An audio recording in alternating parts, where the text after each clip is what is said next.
Morning जय प्रकृति में अमृता मिलन। आप देख रहे हैं 85%। पिछले एपिसोड में हमने बात किया था कि किस तरह से पुरोहितों के दबाव स्वरूप महात्मा ज्योतिबा राव फूले को अपनी पत्नी माता सावित्रीबाई फूले के साथ पिता गोविंद राव जी के घर को छोड़ना पड़ा था। 1848 में जब गोविंद राव फूले जी ने स्कूल का निर्माण करना चाहा, स्कूल की स्थापना करनी चाहिए, तो पूना के बुधवार पेट में उनको स्कूल खोलने के लिए जगह नहीं मिला। किसी ने अपना स्थान नहीं दिया, कोई जगह नहीं दिया।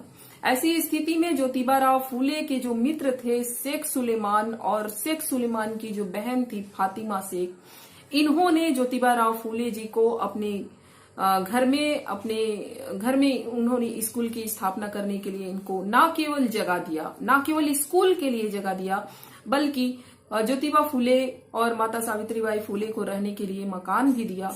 और न केवल मकान दिया बल्कि उस मकान में इस्तेमाल आने वाले सारी वस्तुओं और बर्तन भी शेख सुलेमान और फातिमा शेख जी ने उन्हें दिया। तो ये उनकी बहुत बड़ी सहायता थी ज्योतिबा फूले जी को ये स्कूल निर्माण करने में और उनको इस आपत्ति के समय में सहारा देने में। शूद्रों और महिलाओं के लिए यह भारत का पहला स्कूल था, प्रथम पाठशाला थी। और इस स्कूल में चूंकि सावित्रीबाई फूले जी भी शिक्षिका थी, वो पढ़ाने जा रही थी, तो इस तरह से भारत देश की प्रथम शिक्षिका, प्रथम अध्यापिका माता सावित्रीबाई फूले थी। शूद्रों और महिलाओं के लिए स्कूल खुलना, शिक्षा का द्वार खुलना सवर्णों को बिल्कुल रास नहीं आ रहा था और इसके परिणाम स्वरूप उन्होंने माता सावित्रीबाई फूले को बहुत मना किया कि आप इस तरह से पढ़ाने का काम आप बंद कर दीजिए, अध्यापन का काम आप बंद कर दीजिए। जब सावित्रीबाई फूले नहीं मानी तो उनके ऊपर इन सवर्णों ने न केवल गोबर, सड़े गले अंडे, टमाटर और कीचड़, कूड़े करकट सब फेंकवाए। ऐसी स्थिति में माता सावित्रीबाई फूले अपनी एक साड़ी पहन के जाती थी और एक साड़ी अपने साथ रखती थी, और जब वो पढ़ाने जाती थी तो स्कूल में गंदी साड़ी को बदल करके वो साफ सुथरी साड़ी पहन के फिर वो पढ़ाने का काम करती थी। आते समय वो साड़ी फिर गंदा होता था तो दोनों साड़ी को धो करके वो नेक्स्ट डे के लिए वो रख देती थी। तो इन विपत्तियों के बाद में भी, जब इन स्थितियों का सामना करने के बाद में भी जब माता सावित्रीबाई फूले अपने रास्ते से नहीं हटी, अपने दृढ़ इरादे से नहीं डिगी, तब ऐसी स्थिति में सवर्णों ने उन स्कूल में पढ़ने जाने वाली छात्राओं को भड़काना शुरू किया और उनको ये कहा कि अगर महिला पढ़ जाती हैं, अगर स्त्रियां पढ़ जाती हैं, अक्षर ज्ञान हासिल करती हैं, तो उन अक्षरों के कीड़े बनकर पुरुषों की थाली में आते हैं, और जो महिलाएं पढ़ जाती हैं, अक्षर ज्ञान हासिल करती हैं, वो जल्दी विधवा हो जाती हैं, उनके पति मर जाते हैं।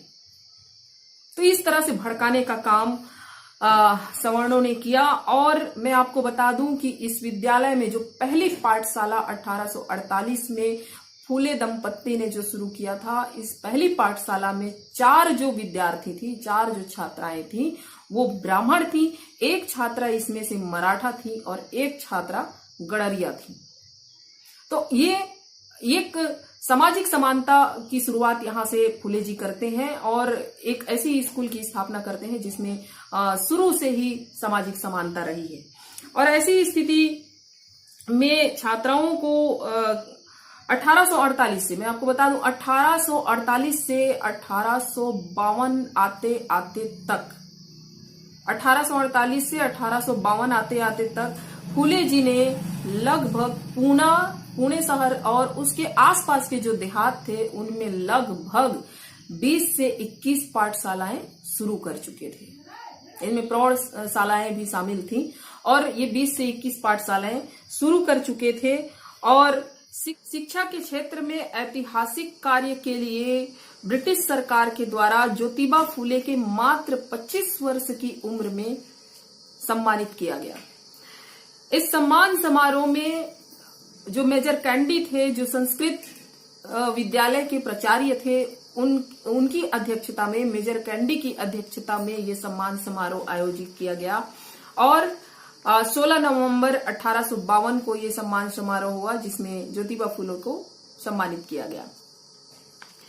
मेजर कैंडी ने ब्रिटेन की महारानी रानी विक्टोरिया को फूले जी के इस शिक्षा से संबंधित ऐतिहासिक कार्य के लिए पत्र लिखा। रानी विक्टोरिया ने उस पत्र को पढ़ करके अपने पोते प्रिंस एडवर्ड को फिर भारत भेजा। प्रिंस एडवर्ड जब भारत आए तो इस जलसा का आयोजन, प्रिंस एडवर्ड के भारत आने का जलसा का आयोजन पूना नगर परिषद के द्वारा किया गया। उस समय पूना नगर परिषद में 32 काउंसलर थे ज्योतिबा फूले जी को लेकर के। सम्मान समारोह में जब 31 काउंसलर जो है वहां पहुंचे जलसा समारोह में, और वहां पर 31 काउंसलर जब पहुंचे तो उनके शरीर पर सूट बूट था। वो सूट बूट के साथ उस जलसा में पहुंचे, और ज्योतिबा फूले जी जब पहुंचे वहां पर तो दरबान ने उनके टूटे फूटे चप्पल और फटे पुराने कपड़े को देखकर उनको अंदर जाने से रोक दिया।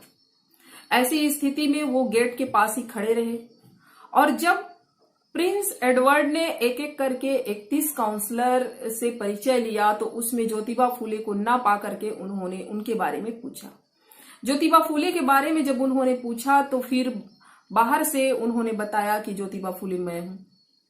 तब उनको अंदर बुलाया गया, और ज्योतिबा फूले जब अंदर गए तो चूंकि 31 काउंसलर जो थे वो सूट बूट में तो थे, अच्छे कपड़ों में थे, लेकिन उनको अंग्रेजी नहीं आती थी। ऐसी स्थिति में प्रिंस एडवर्ड की बातों को ये लोग नहीं समझ पा रहे थे और इनकी बातों को प्रिंस एडवर्ड नहीं समझ पा रहे थे। ज्योतिबा फूले जी ने फिर प्रिंस एडवर्ड की बातों को हिंदी में अनुवाद करके इनको 31 जो काउंसलर थे, जो भारत के जो मेजबान थे, इनको बताया, और इनकी बातों को और अपनी बातों को अंग्रेजी में अनुवाद करके प्रिंस एडवर्ड को बताया। तब ज्योतिबा फूले ने एडवर्ड से कहा कि अगर आपको असली भारत देखना है, अगर आपको भारत को जानना है, भारत की स्थिति को जानना है, तो आप मेरी तरफ देखिए। आप मेरी तरफ देखिए, आप इन सूट बूट वालों की तरफ मत देखिए। तब आप भारत की असली स्थिति को जान पाएंगे। और साथ ही ज्योतिबा फूले ने यह भी कहा कि आप अपनी रानी को बोलिए, रानी विक्टोरिया को आप कहिए कि वो हमारे लिए हर शहर गांव में शिक्षा की व्यवस्था करे, स्कूल खुलवाएं, जो सरकारी जमीनें हैं उन जमीनों को हम में बांटे, हमारे लोगों में बांटे। तब प्रिंस एडवर्ड ने उनको सलाह दिया कि आप हमें एक मेमोरेंडम, लिखित में मेमोरेंडम दीजिए, तब इस पर हम विचार करेंगे। तब महात्मा फूले ने लिखित में आवेदन दिया, मेमोरेंडम दिया। तो इस तरह से उस मेमोरेंडम को पढ़ करके रानी विक्टोरिया ने 1882 में एक कमीशन बना करके भारत भेजा, जिसे हम सब हंटर कमीशन के नाम से जानते हैं।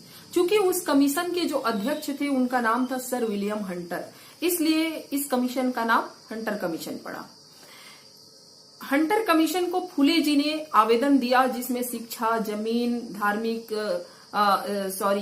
शिक्षा, जमीन, आर्थिक और सामाजिक क्षेत्र से संबंधित आवेदन उन्होंने प्रस्तुत किया। और न केवल आवेदन प्रस्तुत किया बल्कि उसमें SC, ST, OBC जो शूद्र हैं, शूद्रों से संबंधित उन्होंने प्रतिनिधित्व की भी मांग की। तो इस तरह से हम देखते हैं कि शूद्रों के लिए आरक्षण की बात रखने वाले सबसे पहले भारत देश में फूले जी हुए।